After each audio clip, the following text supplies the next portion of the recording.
کوئی عزیز دوست اپنے پین کی دم کا کور اتارتا، ہمارا قلم بھی لنڈورا ہو جاتا، پھر وہ اپنے پین کی نب کو ہمارے پین کی نب سے عمودی جوڑتا اور پین کی پشت پر لگے پیج کو ہلکا ہلکا گھماتا۔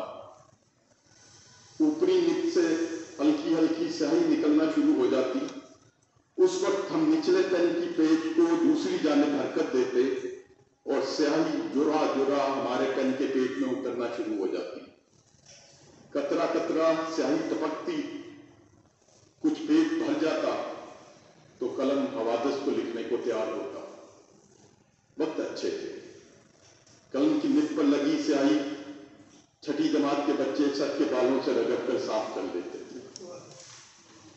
بچے بڑے ہوئے تو جانا کہ اعمال کی سیاہی چہروں پر آ جائے تو پھر صاف نہیں ہوتی، چاہے جتنے بھی رتبے کی بے ساکھیوں سے اونچے ہو جائیں، چاہے تشہیری مہم پر جتنا بھی خرچ کرتے، چاہے واہ واہ کرتے قوال قافلہ بند ہو، یہ سیاہی رگڑنے سے نہیں، مسلسل گڑگڑانے سے